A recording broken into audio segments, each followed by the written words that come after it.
Hello बच्चों last lecture में हम लोग ने रेडियस पढ़ा था। आज हम लोग next periodic property ionization energy, ionization potential और आयनाइजेशन एंथैल्पी ये स्टार्ट कर रहे हैं बच्चों आयनाइजेशन एनर्जी और आयनाइजेशन पोटेंशियल में तो ये डिफरेंस है। आयनाइजेशन पोटेंशियल कब बोलते हैं? जब इसकी यूनिट इलेक्ट्रॉन वोल्ट में हम लोग लें। और आयनाइजेशन एंथैल्पी ये बच्चों आप लोग डिटेल में पढ़ेंगे थर्मोडायनेमिक्स में। पीरियडिक टेबल के केस में अभी आपको ध्यान रखना है कि आयनाइजेशन एनर्जी बोले, आयनाइजेशन पोटेंशियल बोले, चाहे आयनाइजेशन एंथैल्पी बोले, उनके ट्रेंड्स, उनकी पीरियडिसिटी पीरियडिक टेबल में सेम रहती है। इसका मतलब पीरियडिक टेबल में अगर आप आयनाइजेशन एनर्जी, आयनाइजेशन पोटेंशियल और आयनाइजेशन एंथैल्पी को एक ही मान लें तब भी हमारा काम हो जाएगा, अदरवाइज आप थर्मोडायनेमिक्स में इसको डिटेल में पढ़ेंगे। तो बच्चों आयनाइजेशन एनर्जी क्या होती है, स्टार्ट करते हैं। Minimum energy required to remove most loosely bound electron from an isolated gaseous atom or species. Most loosely bound electron कौन सा होता है बच्चों? देखिए, जैसे यहाँ पर मैंने सोडियम एटम ड्रॉ कर रखा है। सोडियम का एटॉमिक नंबर होता है 11 और इसका कॉन्फ़िगरेशन होगा 281। तो आप क्या देख रहे हैं, इसमें कौन सा इलेक्ट्रॉन न्यूक्लियस से सबसे ज़्यादा दूर है? ये थर्ड ऑर्बिट का इलेक्ट्रॉन, आउटर मोस्ट ऑर्बिट का इलेक्ट्रॉन, वैलेंस शेल का इलेक्ट्रॉन न्यूक्लियस से सबसे दूर है। इसका मतलब इस इलेक्ट्रॉन पर न्यूक्लियस का कंट्रोल, न्यूक्लियस का अट्रैक्शन सबसे कम होगा। तो इस इलेक्ट्रॉन को एटम से रिमूव करने के लिए जो एनर्जी देनी पड़ेगी, एनर्जी तो देनी पड़ेगी ना बच्चों। क्यों? क्योंकि न्यूक्लियस और वैलेंस शेल इलेक्ट्रॉन क्या हो रहे हैं? अट्रैक्ट हो रहे हैं। न्यूक्लियस वैलेंस शेल इलेक्ट्रॉन को अपनी ओर अट्रैक्ट कर रहा है, तो उस अट्रैक्शन फोर्स को ब्रेक करने के लिए आपको एनर्जी रिक्वायर्ड होगी। उस रिक्वायर्ड एनर्जी को आप क्या बोलेंगे? Ionization energy. पर वो इलेक्ट्रॉन कौन सा होना चाहिए उस एटम का? हाँ, मोस्ट लूजली बाउंड इलेक्ट्रॉन होना चाहिए। तो बच्चों जैसे ये M गैस है, M प्लस गैस में जा रहा है, ये प्रोसेस जब हम इलेक्ट्रॉन रिमूव करते हैं तो ये एंडोथर्मिक होता है, इसका डेल्टा H पॉजिटिव होता है। ये endothermic and exothermic process, endothermic process का डेल्टा H पॉजिटिव होता है, एक्सोथर्मिक प्रोसेस का डेल्टा H नेगेटिव होता है। ये सब कुछ डिटेल में आप पढ़ेंगे थर्मोडायनेमिक्स में। 11th के कुछ बच्चे हो सकते हैं जिनको अभी तक थर्मोडायनेमिक्स का ज्ञान कम हो, तो वो लोग आप डायरेक्ट अभी के लिए ध्यान रखेंगे, ऐसा प्रोसेस जिसमें आप एनर्जी दे रहे हैं वो एंडोथर्मिक होगा, उसका डेल्टा H पॉजिटिव होगा। और ऐसा प्रोसेस जिसमें एनर्जी रिलीज हो रही है, जिसमें एनर्जी एमिट हो रही है, वो प्रोसेस एक्सोथर्मिक होगा और उसका डेल्टा H नेगेटिव होगा। तो अभी के लिए आप इतना ध्यान रखें तो हमारा काम हो जाएगा पीरियडिक टेबल में। तो बच्चों एक एग्जाम्पल देखो जिसमें sodium solid sodium plus gas में जा रहा है, मोनोवेलेंट कैटायन बना रहा है। तो बच्चों क्या इस प्रोसेस में जो एनर्जी इन्वॉल्व होगी उसको आप आयनाइजेशन एनर्जी बोलेंगे? बिल्कुल नहीं बोलेंगे। क्यों नहीं बोलेंगे इसको आयनाइजेशन एनर्जी? क्योंकि आयनाइजेशन एनर्जी को हमने कैसे डिफाइन किया है कि गैसियस फॉर्म से वो गैसियस कैटायन में कन्वर्ट हो। या तो सॉलिड स्टेट है तो सबसे पहले हमें सोडियम को क्या करना पड़ेगा? सब्लिमेट। छोटी क्लासेस में आपने पढ़ा था सॉलिड टू गैस, इस प्रोसेस को क्या बोलते हैं? सब्लिमेशन। तो हमें सोडियम सॉलिड को यहाँ सब्लिमेट करना पड़ेगा, यानी पहले उसको गैसियस फॉर्म में कन्वर्ट करना पड़ेगा। तो बच्चों सबसे पहले इसको Na गैस में कन्वर्ट कीजिए। इस प्रोसेस में जो एनर्जी इन्वॉल्व है उसको बोलेंगे सब्लिमेशन एनर्जी। नेक्स्ट, अब हमारे पास Na गैस बन गया है। इस Na गैस को हम Na प्लस गैस में कन्वर्ट कर सकते हैं। किससे? आयनाइजेशन एनर्जी से। तो इसका मतलब Na सॉलिड से जो Na प्लस गैस बना है, इस कंप्लीट प्रोसेस में जो एनर्जी इन्वॉल्व होगी वो क्या होगी? Sublimation energy plus ionization energy. Next example की ओर चलते हैं बच्चों। जैसे half Cl2 gas Cl plus gas बना रहा है, तो बच्चों क्या इस प्रोसेस में जो एनर्जी इन्वॉल्व है उसको आप आयनाइजेशन एनर्जी बोलेंगे? बिल्कुल नहीं बोलेंगे। क्यों? आयनाइजेशन एनर्जी की डेफिनेशन में हमने क्या देखा था? आइसोलेटेड गैसेज एटम होना चाहिए। यहाँ पर क्या है? Cl मॉलिक्यूलर फॉर्म में, Cl2 की फॉर्म में। तो बच्चों सबसे पहले हमें Cl2 को किस में कन्वर्ट करना पड़ेगा? Cl गैस में कन्वर्ट करना पड़ेगा। तो बच्चों जब Cl2 को Cl में चेंज करोगे आप तो Cl बॉन्ड को क्या करना पड़ेगा? ब्रेक करना पड़ेगा। पर बच्चों Cl2 से 2 Cl बन जाएंगे, जबकि हमें क्या चाहिए आयनाइजेशन एनर्जी के लिए? एक ही Cl चाहिए। देखो इस प्रोसेस में हाफ Cl2 से Cl प्लस बना रहा है। इसका मतलब यहाँ पर जो एनर्जी इन्वॉल्व होगी उसको बोलेंगे half of bond dissociation energy. आप इसको ऐसे समझो, एक बॉन्ड ब्रेक कर रहे हो, उससे 2 Cl बन रहे हैं, यानी एक बॉन्ड डिसोसिएशन एनर्जी दे रहे हो तो 2 Cl बन रहे हैं। इसका मतलब एक Cl बनाने में कितनी एनर्जी इन्वॉल्व होगी? Half of bond dissociation energy. अब आपको क्या मिल गया? Cl गैस मिल गया। अब इसको Cl प्लस में हम लोग कन्वर्ट कर सकते हैं, कैसे? आयनाइजेशन एनर्जी देके। तो इस कंप्लीट प्रोसेस में जो एनर्जी इन्वॉल्व होगी वो क्या होगी बच्चों? Half of bond dissociation energy plus ionization energy. ये यहाँ तक आपको इजीली अच्छे से समझ में आया होगा मुझे लगता है। नेक्स्ट हम लोग चलते हैं बच्चों कि अगर M जो है M प्लस में कन्वर्ट हो रहा है तो उसको बोलेंगे फर्स्ट आयनाइजेशन एनर्जी, क्योंकि उससे फर्स्ट इलेक्ट्रॉन रिमूव हो रहा है। अब बताए बच्चों, M प्लस से जब M2 प्लस बन रहा है तो इसको M की सेकंड आयनाइजेशन एनर्जी बोलेंगे, क्योंकि M से तो सेकंड इलेक्ट्रॉन ही जा रहा है, बट M प्लस की फर्स्ट आयनाइजेशन एनर्जी बोलेंगे, क्योंकि M+1 से तो फर्स्ट इलेक्ट्रॉन जा रहा है। तो बच्चों यहाँ पर हम बोल सकते हैं second ionization energy of M और first ionization energy of M+। Next चलते हैं बच्चों M2 प्लस से M3 प्लस का जो फॉर्मेशन हो रहा है, इसमें देखिए बच्चों M की हम बोलेंगे थर्ड आयनाइजेशन एनर्जी, क्योंकि M से तो थर्ड ही जा रहा है। M प्लस की सेकंड आयनाइजेशन एनर्जी, क्योंकि M प्लस से अब सेकंड जा रहा है। और फर्स्ट किसकी बोलेंगे? M2 प्लस की। यहाँ से आप रिलेशन भी बता सकते हो, कभी कभार नीट और जेईई मेन में डायरेक्ट क्वेश्चन भी आ जाते हैं कि third ionization energy of M is equal to second ionization energy of M plus. वो किसके इक्वल होगा? First ionization energy of M2 plus के। तो डायरेक्ट आप रिलेशन भी इससे बता सकते हैं। अब बच्चों एक गिवन एलिमेंट के लिए फोर्थ आयनाइजेशन एनर्जी सबसे ज़्यादा होगी, then third, then second, then first. यानी सक्सेसिव आयनाइजेशन एनर्जी की बात करें, फर्स्ट से सेकंड, सेकंड से थर्ड, थर्ड से फोर्थ, वो इंक्रीजिंग ऑर्डर में होगी। बट बच्चों ऐसा क्यों होता है? Because it is difficult to remove electron from a positively charge ion then from a neutral atom. क्यों? हमने पढ़ा था रेडियस वगैरह में, जेड इफेक्टिव में भी पढ़ा था, जब भी कैटायन बनेगा, जब भी इलेक्ट्रॉन निकलेंगे, इलेक्ट्रॉनिक रिपल्शन कम हो जाएंगे, सिग्मा कम हो जाएगा, पर जेड तो वही है। तो जेड इफेक्टिव का फॉर्मूला क्या होता है? Z minus sigma. तो अगर सिग्मा कम हो गया, इलेक्ट्रॉनिक रिपल्शन कम हो गए, सिग्मा यानी जेड इफेक्टिव की वैल्यू क्या होगी? बढ़ेगी। तो जैसे जैसे इलेक्ट्रॉन जाएंगे वैसे वैसे जेड इफेक्टिव बढ़ेगा और साइज छोटी होगी। तो इसका मतलब उससे इलेक्ट्रॉन निकालना और मुश्किल हो जाएगा। क्यों मुश्किल हो जाएगा? क्योंकि न्यूक्लियस का अट्रैक्शन ज़्यादा है। न्यूक्लियस का अट्रैक्शन ज़्यादा है तो उस प्रोसेस में आपको ज़्यादा एनर्जी देनी पड़ेगी। तो आयनाइजेशन एनर्जी हमेशा किसी भी एलिमेंट के लिए फोर्थ सबसे बड़ी होगी, then third, then second, then first. तो देखिए बच्चों एक एग्जाम्पल लेते हैं हम लोग। ABC ये 3 ऑर्डर दे रखे हैं मैंने सक्सेसिव आयनाइजेशन एनर्जी के। तीनों ही ऑर्डर में एक बात कॉमन है कि फोर्थ सबसे ज़्यादा है, देन थर्ड है, देन सेकंड है, देन फर्स्ट है। देखिए आप सभी में ऐसा है, बट एक डिफरेंस है कि यहाँ पर सेकंड की वैल्यू फर्स्ट से बहुत ज़्यादा बड़ी है, यानी यहाँ गैप ज़्यादा है, यानी फर्स्ट से सेकंड में यहाँ अच्छा जंप मिल रहा है। मतलब आयनाइजेशन एनर्जी जो सेकंड होगी वो 4 to 5 टाइम्स ज़्यादा होगी किससे? फर्स्ट से, और भी ज़्यादा हो सकती है। मतलब आपको मैक्सिमम जंप मिलेगा फर्स्ट और सेकंड के बीच। नेक्स्ट में सेकंड और थर्ड के बीच में जंप मिल रहा है। नेक्स्ट में फोर्थ और थर्ड के बीच में जंप मिल रहा है। अब मैंने एक एग्जाम्पल लिखे हैं बच्चों कि फर्स्ट और सेकंड के बीच में अगर जंप मिल रहा है तो वो अल्कली मेटल्स हो सकते हैं। अगर सेकंड और थर्ड के बीच में जंप मिल रहा है तो वो अल्केलाइन अर्थ मेटल हो सकते हैं। और अगर थर्ड और फोर्थ के बीच में जंप मिल रहा है तो वो बोरॉन फैमिली का कोई एलिमेंट हो सकता है। और भी एलिमेंट्स हो सकते हैं, जैसे अल्केलाइन अर्थ मेटल के साथ जिंक फैमिली भी हो सकती है, क्योंकि उनकी भी +2 ऑक्सीडेशन स्टेट होती है। But generally alkali metals, alkaline earth metals और बोरॉन फैमिली पर ही क्वेश्चन आते हैं। तो बच्चों ऐसा हुआ क्यों? देखिए बच्चों अगर हम सोडियम की बात करें तो सोडियम का कॉन्फ़िगरेशन होता है बच्चों 281। देखिए स्क्रीन पे मैं लिख रहा हूँ 281।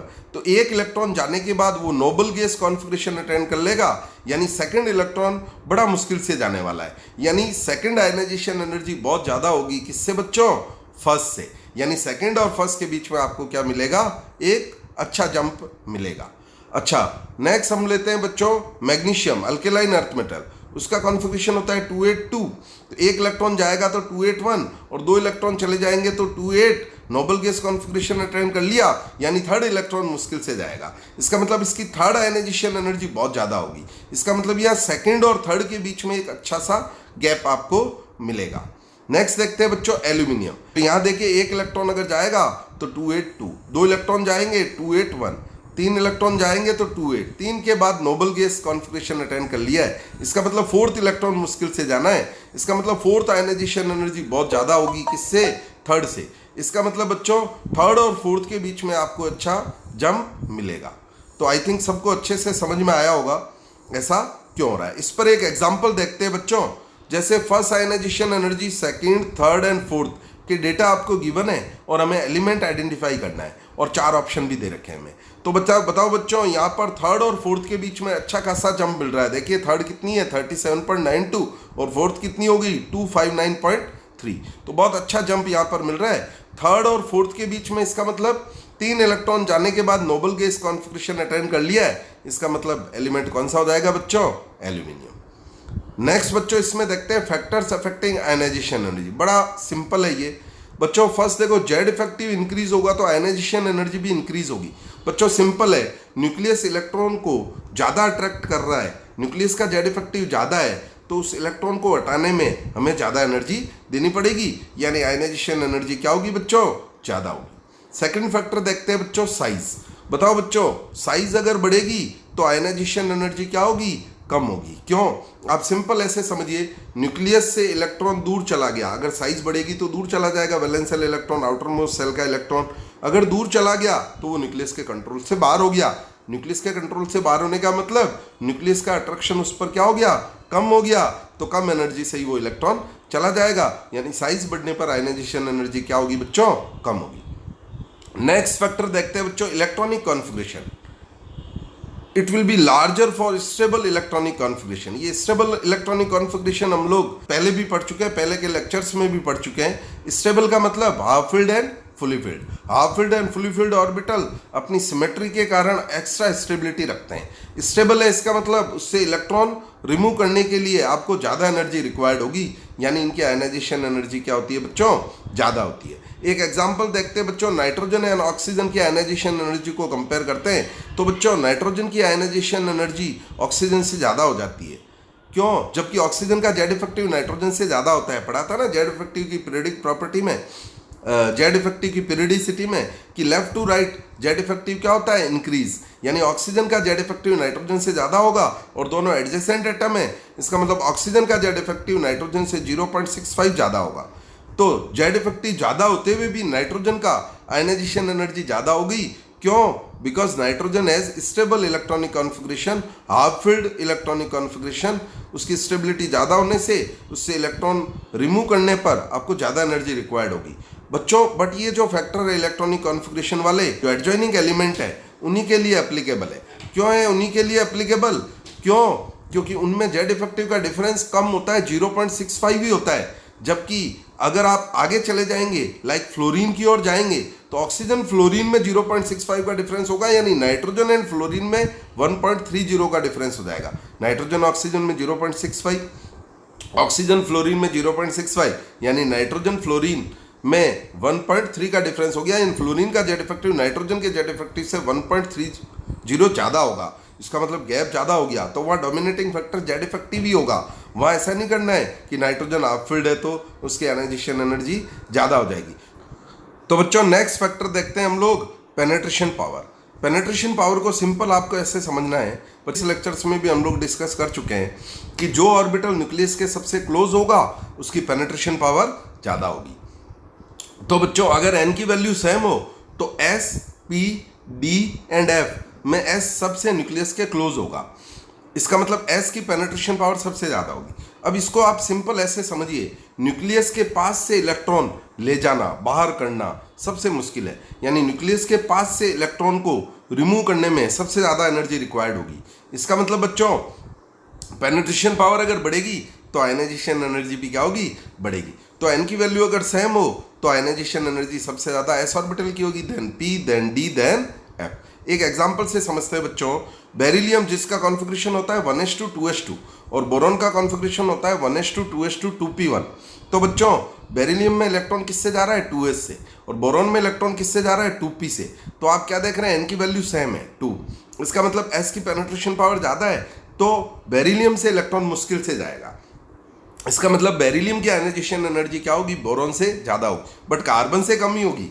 क्यों? क्योंकि ये इलेक्ट्रॉनिक कॉन्फ़िगरेशन वाले जो फैक्टर है वो केवल एडजॉइनिंग एलिमेंट्स के लिए ही एप्लीकेबल है। क्यों? क्योंकि उनमें जेड इफेक्टिव का डिफरेंस क्या होता है 0.65। नेक्स्ट हम देखते हैं बच्चों पीरियडिसिटी।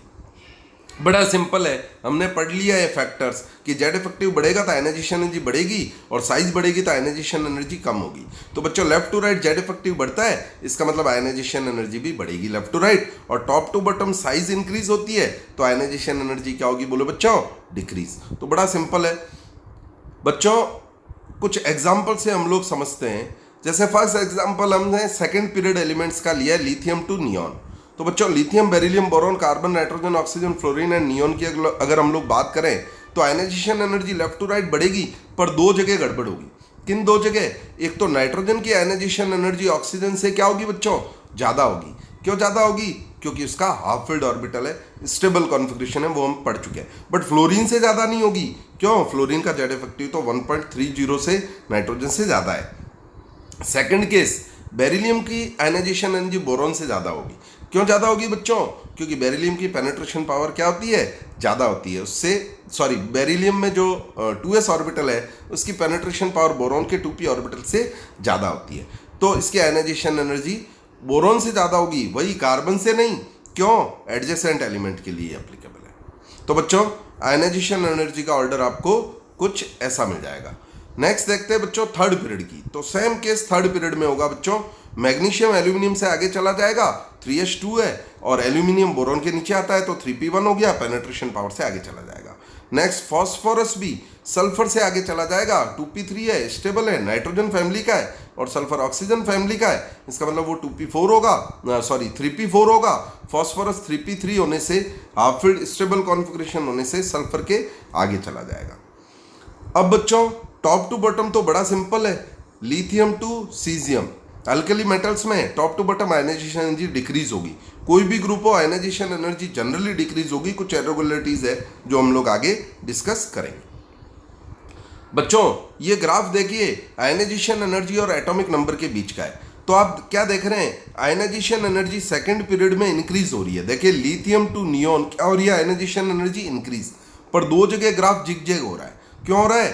क्योंकि बेरिलियम बोरॉन पेनिट्रेशन पावर और नाइट्रोजन ऑक्सीजन में हाफ फील्ड ऑर्बिटल की स्टेबिलिटी के कारण हो रहा है। और थर्ड पीरियड में भी अगर आप देखेंगे सोडियम से आर्गन तक, तो यहाँ पर भी दो जगह ग्राफ जिगजैग हो रहा है। क्यों हो रहा है? मैग्नीशियम और एल्यूमिनियम में वही penetration power, phosphorus and sulphur में वही stability of half filled orbital.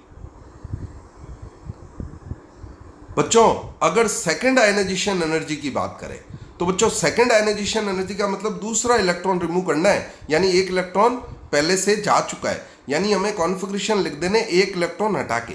जैसे बेरिलियम का होता है 2s2 तो हमने लिख दिया 2s1 एक इलेक्ट्रॉन निकाल के। बोरॉन का 2p1 होता है तो हमने लिख दिया 2s2। कार्बन का 2p2 होता है तो हमने लिख दिया 2p1। तो कुल मिला के सभी एलिमेंट्स जिनकी सेकेंड आयनाइजेशन एनर्जी हमें कंपेयर करनी है, हम लोग क्या करेंगे बच्चों, एक इलेक्ट्रॉन निकाल के उसका इलेक्ट्रॉनिक कॉन्फ़िगरेशन लिख देंगे। तो एक इलेक्ट्रॉन निकाल के सबका इलेक्ट्रॉनिक कॉन्फ़िगरेशन हमने लिख दिया है। अब बताओ बच्चों left to right ionization energy तो इंक्रीज होगी, पर यहाँ पर बोरॉन कार्बन से आगे आ जाएगा। क्यों आ जाएगा बोरॉन कार्बन से आगे बच्चों? हाँ, पेनिट्रेशन पावर। और यहाँ पर ऑक्सीजन फ्लोरीन से आगे आ जाएगा। क्यों आ जाएगा ऑक्सीजन फ्लोरीन से आगे बच्चों? हाँ, stability of half filled orbital. तो दो जगह यहाँ पर गड़बड़ होगी, दो जगह यहाँ पर इरेगुलरिटीज मिलेगी। एक एग्जाम्पल देखिए बच्चों, जहाँ पर अक्सर बच्चे गलती कर दिया करते हैं, which of the following has highest ionization energy. तो बच्चे लोग क्या करते हैं कि 2p3 देखा, सर ने बोला हुआ है हाफ फील्ड है, स्टेबल कॉन्फ़िगरेशन है, तो इसकी आयनाइजेशन एनर्जी सबसे ज़्यादा हो जाएगी। बच्चों देखिए इसके साथ ऑप्शन और कौन से हैं। बच्चों ये नाइट्रोजन है, ये ऑक्सीजन है, ये आपका फ्लोरीन है ना, और ये आपका है कार्बन। तो बच्चों यहाँ पर आप देखिए फ्लोरीन दे दिया गया है। फ्लोरीन दे दिया गया, इसका मतलब नाइट्रोजन और फ्लोरीन को कंपेयर करेंगे तो नाइट्रोजन की कम ही होगी, फ्लोरीन की ज़्यादा ही होगी। नाइट्रोजन ऑक्सीजन में नाइट्रोजन की ज़्यादा होगी। हाफ फील्ड ऑर्बिटल की स्टेबिलिटी केवल एडजॉइनिंग एलिमेंट के लिए हम लोग काम में लेंगे, अदरवाइज तो जेड इफेक्टिव डिसाइड करेगा। तो यहाँ पर आंसर क्या होगा बोलो बच्चों, 2p5। तो इस तरह के क्वेश्चन में आप ध्यान दीजिएगा, ऐसा नहीं एग्जाम के बाद सर ये तो सिली मिस्टेक हो गई हमसे। बच्चों फर्स्ट आयनाइजेशन एनर्जी तो नाइट्रोजन की ज़्यादा होती है, but second ionization energy oxygen की ज़्यादा होती है। क्यों?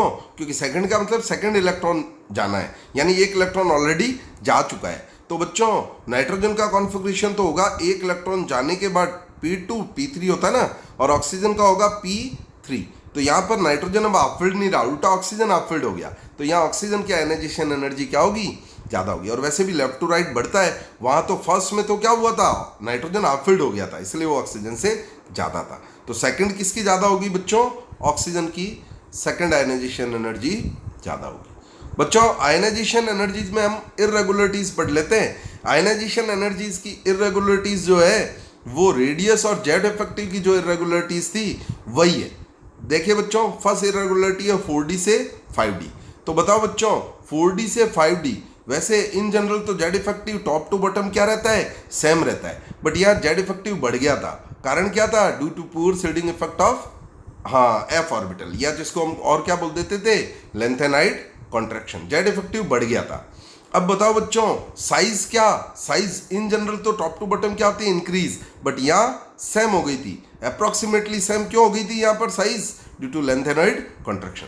तो अब आप इसको ऐसे समझिए, इन दोनों इर्रेगुलरिटी से आयनाइजेशन एनर्जी की इर्रेगुलरिटी को समझिए। यहाँ 4D से 5D जाएंगे तो साइज क्या रहेगी, सेम रहेगी, और जेड इफेक्टिव क्या होगा, ज़्यादा होगा। तो देखिए बच्चों 4D से 5D जाएंगे तो साइज सेम है, बट जेड इफेक्टिव ज़्यादा है, यानी न्यूक्लियस से वैलेंस शेल इलेक्ट्रॉन की डिस्टेंस सेम है, बट जेड इफेक्टिव ज़्यादा है। इसका मतलब 5D का जो एलिमेंट है उसके न्यूक्लियस का इलेक्ट्रॉन पर अट्रैक्शन ज़्यादा है, तो उस इलेक्ट्रॉन को रिमूव करने में आपको ज़्यादा एनर्जी रिक्वायर्ड होगी, यानी यहाँ पर आयनाइजेशन एनर्जी क्या हो जाएगी, इंक्रीज। और उसका लॉजिक क्या बताएंगे, poor shielding effect of F electrons या लेंथेनाइड कॉन्ट्रैक्शन। वही बच्चों थर्ड ग्रुप को छोड़ के, क्यों, क्योंकि स्कैंडियम इट्रियम लेंथेनम वाले ग्रुप में तो लेंथेनाइड्स तो देखो लेंथेनम के बाद आते हैं, तो यहाँ तो आयनाइजेशन एनर्जी क्या होगी बोलो बच्चों, डिक्रीज।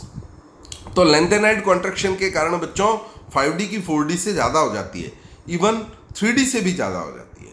और ये जो लेंथेनाइड कॉन्ट्रैक्शन है आयनाइजेशन एनर्जी में P ब्लॉक तक जाता है, ये आपको ध्यान रखना पड़ेगा कि P ब्लॉक में लेड तक जाती है, यानी थेलियम की इंडियम से ज़्यादा होगी और लेड की एसएन से भी ज़्यादा होगी। जबकि आप क्या देख रहे हैं कि थेलियम और लेड तो नीचे आते हैं, टॉप टू बॉटम तो आयनाइजेशन एनर्जी डिक्रीज होनी चाहिए, पर इनकी ज़्यादा हो जाती है, और उसका कारण है लेंथेनाइड कॉन्ट्रैक्शन। तो ये आपको ध्यान रखना है बच्चों, लेंथेनाइड कॉन्ट्रैक्शन से जो आयनाइजेशन एनर्जी की इर्रेगुलरिटी है वो आपके लेड तक आपको कंसिडर करनी है।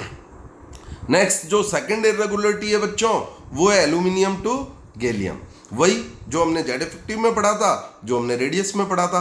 बताओ बच्चों एल्यूमिनियम से गैलियम जाओगे तो जेड इफेक्टिव इंक्रीज हो जा रहा था, इन जनरल तो वो सेम रहता है, साइज क्या अप्रोक्सीमेटली सेम, इन जनरल वो टॉप टू बॉटम बढ़ती है।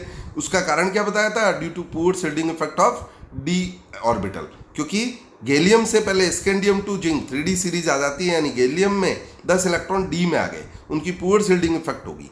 तो बच्चों इसको और क्या बोलते हैं, ट्रांजिशन कॉन्ट्रैक्शन। तो बच्चों इन दो इर्रेगुलरिटी से ही हम आयनाइजेशन एनर्जी की इर्रेगुलरिटी देखेंगे।